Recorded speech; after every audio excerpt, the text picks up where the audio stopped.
Hello guys, आज अपनी class में स्वागत है। आज हम पार्ट 4 अंतर्राष्ट्रीय संगठन जो कि पॉलिटी की क्लास 12 का चैप्टर के जो भी इंपोर्टेंट इसमें देखने जा रहे हैं। आप नए हो तो चैनल को लाइक और सब्सक्राइब करना ना भूले। अब हम एक एक करके पूरे सभी इंपोर्टेंट क्वेश्चन को देखते हैं। अब क्वेश्चन नंबर 1 देखते हैं। संसद प्रश्न में भारत को स्थायी से बनाने के लिए तर्क दीजिए। तो भारत को यूएन में संसद प्रश्न भारत को स्थायी से बनाने के लिए तर्क देते हैं कि पहला तो भारत एक लोकतंत्र देश है और इसकी जनसंख्या भी है और ये इसकी भौगोलिक दृष्टि से भी अच्छा खासा देश है और इसमें लोकतंत्र का भी है। लोकतंत्र जब से आजाद हुआ तब से लोकतंत्र की ओर सफलतापूर्वक चल रहा है। इसलिए हम 4 तर्कों के साथ कह सकते हैं कि भारत को यूएनओ के स्थायी सदस्य नियुक्त करना चाहिए। और सभी देशों का तर्क है, लेकिन चीन भारत को स्थायी सदस्य के रूप में नियुक्त नहीं होने देता है।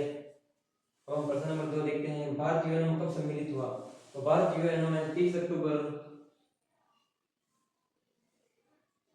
1945 को हुआ था और 24 अक्टूबर 1945 को यूएनओ का गठन हुआ था। उसके 5 दिन बाद ही भारत ने यूएनओ में हस्ताक्षर करके सम्मिलित हो गया था। अब हम प्रश्न नंबर 3 देखते हैं। वर्तमान में यूएनओ में कुल कितने राष्ट्र हैं? तो वर्तमान में यूएनओ में कुल 193 राष्ट्र है और 193वां देश दक्षिणी सूडान है। दक्षिणी सूडान। अब हम प्रश्न नंबर 4 देखते हैं। तत्काल में यूएनओ को प्रासंगिक बनाने के लिए किए गए प्रावधान स्पष्ट कीजिए।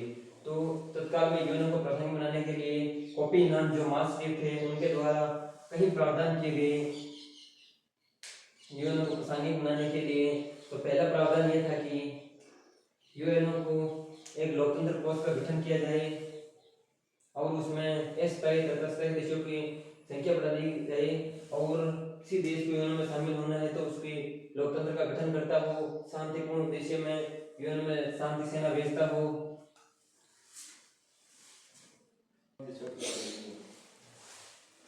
तो तत्काल यूएनओ प्रासंगिक बनाने के लिए और पहला 19 जून 2005 में मानवाधिकार परिषद की स्थापना और 2006 में एमडीजी एसडीजी की स्थापना। शताब्दी विकास कार्य मिलेनियम डेवलपमेंट जो है इसमें 17 गोल थे।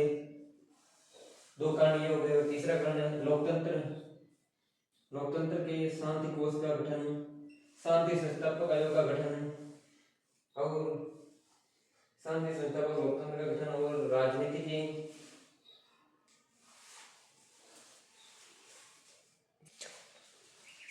आतंकवाद की निंदा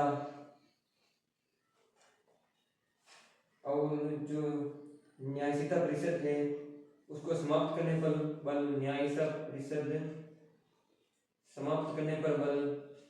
ये अनेक कार्य यूएनओ को प्रासंगिक बनाने के लिए वर्तमान में कोफी अन्नान जो कि महासचिव थे यूएनओ के उनके द्वारा किए गए थे 2006 में 2006 5-6।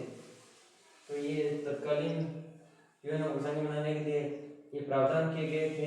अब हम प्रश्न नंबर 5 देखते हैं। वर्तमान में यूएनओ भारत के न्यायाधीश कौन है? तो वर्तमान में यूएनओ के भारत के न्यायाधीश जोधपुर जिले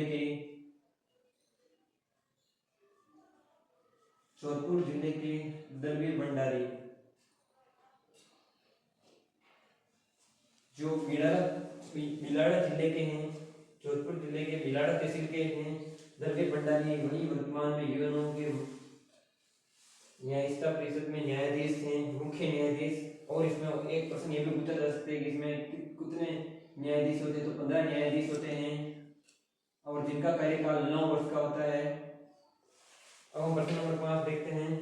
5 देख लिया, अब प्रश्न नंबर 6 देखते हैं। भारत यूएनओ के सदस्य कितने बार नियुक्त हुए? तो भारत यूएनओ के सदस्य 8 बार नियुक्त हुआ है, जो भी वर्तमान में तो नहीं है लेकिन उससे पहले 2024 तक था, उसके बाद नहीं हुआ है। अब हम प्रश्न नंबर 7 देखते हैं। यूएनओ के वर्तमान में महासचिव कौन है? तो अंतोनियो गुटेरेस हैं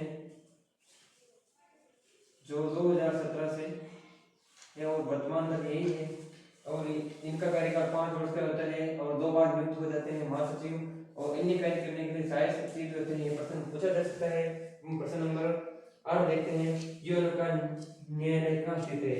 तो यूएनओ का न्यायालय नीदरलैंड की राजधानी हेग में स्थित है। नीदरलैंड की राजधानी हेग में।